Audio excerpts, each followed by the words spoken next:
Hello everyone, आपका स्वागत है ग्लोबल पर्सपेक्टिव्स में। मैं हूं आपका होस्ट क्रिश और आज हमारे साथ ज्वाइन कर रहे हैं श्रेयस, जो हमारे साथ बात करेंगे और डिस्कस करेंगे ग्लोबल जियोपॉलिटिक्स के बारे में। Thank you so much Krish, जो आपने मुझे यहाँ इनवाइट किया और मैं बहुत ज़्यादा एक्साइटेड हूँ इस टॉपिक पे बात करने के लिए। चलिए शुरू करते हैं। हाँ, तो रिसेंटली ट्रम्प ने बहुत कुछ अनाउंस किया है इंडियन गुड्स के बारे में। हाँ वो उसके बारे में आपका क्या कहना है? मतलब can you break it down for us? तो जो ट्रम्प ने जो किया है उसके बारे में तो मैं बताना चाहूँगा कि जो टैरिफ है वो लगाए गए हैं इंडिया के ऊपर, लेकिन अभी तक इंडिया को कुछ उससे असर तो नहीं हुआ है, क्योंकि जो हमारे रशिया के साथ रिलेशंस है उनमें क्या हुआ है कि जो रशिया है उन्होंने बोला है कि अगर यूएसए आपके ऊपर टैरिफ लगा रहा है तो हम आपको कुछ मतलब बोल सकते हैं कि आपको कुछ जो ऑयल्स है वो हम आपको डिस्काउंटेड रेट पे दे सकते हैं। अब रशिया हमारे साथ है। हाँ, रशिया हमारे साथ है, क्योंकि ये जो चल रहा है वो रशिया की वजह से ही चल रहा है। जो रशिया यूक्रेन वॉर है उनमें जो प्रॉब्लम्स आ रही है वो यूएसए खड़ा कर रहा है, क्योंकि यूएसए सपोर्ट करना बंद कर दे और यूरोप सपोर्ट करना बंद कर दे तो वैसा कुछ फर्क नहीं पड़ेगा। तो जैसे देखा जाए तो अभी एक यूरोप की कंपनी ने पूरे यूरोपियन ने जो भी है उन्होंने इंडिया की गुजरात में एक कंपनी थी, कंपनी का नाम मेरे को याद नहीं आ रहा है, लेकिन उनके ऊपर सैंक्शन लगा दिया। उनका कहना था कि रशिया से ऑयल इंपोर्ट करते हैं और कुछ इंडिया रशिया का उसमें कुछ स्टेक था, 49% स्टेक था रशियन कंपनी सैफरान का करके, सैफरान करके ऐसे कुछ नाम है उसका, मेरे को अच्छे से याद नहीं आ रहा। तो उससे रिलेटेड कुछ था। तो अभी ये देखा जाए तो nothing is permanent and nothing, जैसे कहा जाता है ना कि एवरीथिंग इज टेम्पररी। हाँ, everything is temporary in geopolitics. तो ऐसा कुछ नहीं है, सब जब टाइम आएगा तो यूएसए भी अपने साथ ही रहेगा। तो अभी देखते हैं क्या कब तक चलता है ये सब। एब्सोल्युटली हाँ। अब अल्टरनेटिव्स रखना तो बहुत ज़रूरी है और उसके वजह से मतलब हमारी इकोनॉमी पे कुछ असर नहीं पड़ेगा। हाँ, सही बात है। और आईएमएफ ग्रोथ फोरकास्ट को लेके भी कुछ बता सकते हैं आप? देखो जो आईएमएफ है उन्होंने तो, जैसे आईएमएफ का फुल फॉर्म होता है इंटरनेशनल मॉनेटरी फंड। तो आईएमएफ का काम है कि खाली जो यूएसए से रिलेटेड ही वो यूएसए और ये आईएमएफ एक दूसरे के साथ मिलजुल के काम करते हैं देखा जाए। लेकिन जो ये आईएमएफ है वो सबको क्या बोलते हैं, उसको अपनी हिंदी भाषा जोड़ में के बोल रखता सकते है। हैं, ब्याज देते हैं। आईएमएफ हाँ यूएसए का कुछ काफी बड़ा स्टेक है ना, हाँ, 50% समथिंग। 50 नहीं, 50 से 60%। हाँ, जैसे कि वो लोग जो स्टेक देते हैं, मतलब जो यूएसए जब पैसा देगा तभी सामने, जब तक यूएसए नहीं बोलेगा तब तक, जैसे इंडिया को पैसा चाहिए कुछ, हाँ, जब तक यूएसए नहीं बोलेगा तब तक किसी के पास पैसा जा ही नहीं सकता। क्योंकि वो मेजॉरिटी स्टेक होल्डर है तो वही पैसा भी देता है। जो भी कंट्री में पैसा जाता है उसमें से पैसा यूएसए का देना फिक्स है, तभी ग्रोथ हो रहा है ना हर कंट्री में। जैसे इंडिया ने भी लेके रखा है लोग ढेर सारे आईएमएफ से, तो उसमें यूएसए का बहुत बड़ा हाथ है। और जैसे आईएमएफ जो है इंडिया के बारे में बोली थी ना, जैसे आईएमएफ ने बताया था कि इंडिया की इकोनॉमी $4 ट्रिलियन की हो चुकी है। इंडिया।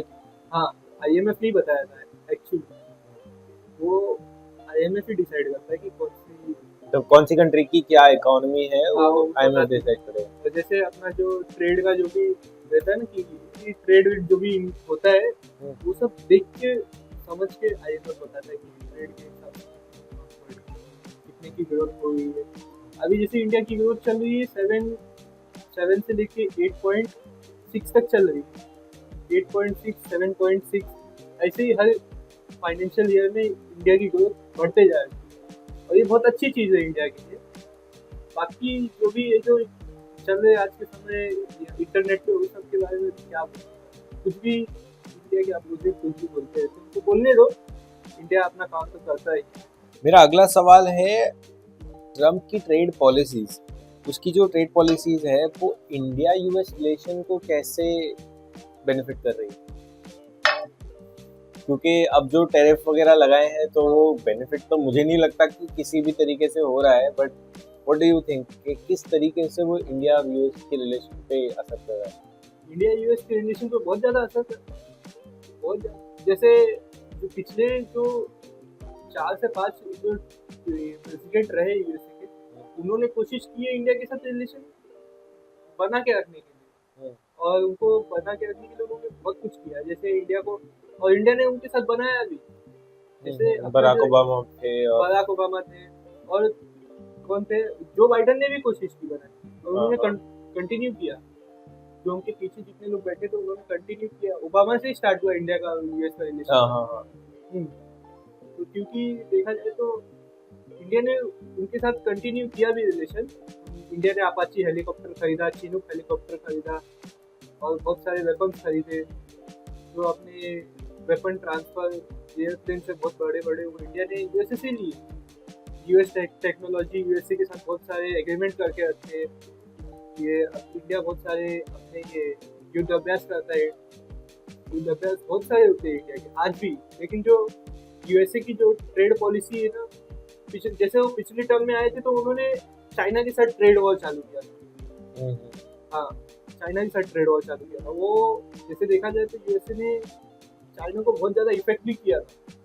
उनकी जो इकोनॉमिक ग्रोथ थी वो पहले कितना 6 से 7 पे थी, इकोनॉमिक ग्रोथ उन्होंने 4 पे लेके आ गया अपनी ट्रेड पॉलिसी की वजह से। तो अभी वो हमारे साथ करना चाहते हैं। हाँ, अभी वो पता नहीं क्या हो गया यूएसए। जैसे देखा यूएसए का सीधा मानना है कि इंडिया को बोलो वो इंडिया बहुत अच्छा है, वो इंडिया इतना ऐसा है, इंडिया वैसा है, इंडिया के साथ अपने रिलेशन बहुत अच्छे हैं, और पीछे पीछे इंडिया के साथ मस्ती करते हैं। समझ गए ना, इंडिया के साथ रिलेशन खराब करते हो, लेकिन बाहर आके बोलो कि इंडिया मेरा ऐसा दोस्त है, इंडिया मेरा वैसा दोस्त है, ऐसा रहता है। जैसे इंडिया को अमेरिका का जो ये क्या बोलते हैं, जो इंडिया अमेरिका का जो ट्रेड है तो क्यों नहीं हो रहा है? क्योंकि यूएसए का कहना है मेरे को टैरिफ लगाने का इंडिया 200% तक नहीं बात हुई है, लेकिन 100% तक वो बोलता है मैं लगा दूंगा। इंडिया बोलता है ठीक है लगाओ, इंडिया नई नई मार्केट ढूंढेगा। वो तो है कहीं ना कहीं से। हाँ, पूरी दुनिया बैठी है, हाँ, यूएसए को लिया। हाँ, यूएसए थोड़ी ना है, यूएसए सोचता है मेरे बिना चलेगी नहीं। अब लेकिन इंडिया भी मान के बैठा, डॉक्टर एस जयशंकर बहुत बड़े दिग्गज रह चुके हैं यूएसए में, तो उनका बहुत ज़्यादा वो इन्फ्लुएंस है, और अपने अजीत डोभाल को बर्न नहीं जाता। अजीत डोभाल के सामने किसी की नहीं चलती जब उसका दिमाग करना चाहता है। आप भी जानते हो, दुनिया जानती है, पता नहीं कोई जरूरत नहीं होगा इंडिया और यूएसए का रिलेशन। जब देखो अभी मेरे को तो लगता है कि वापस से कंटिन्यू हो जाएगा, इंडिया यूएस का रिलेशन बहुत अच्छा हो जाएगा।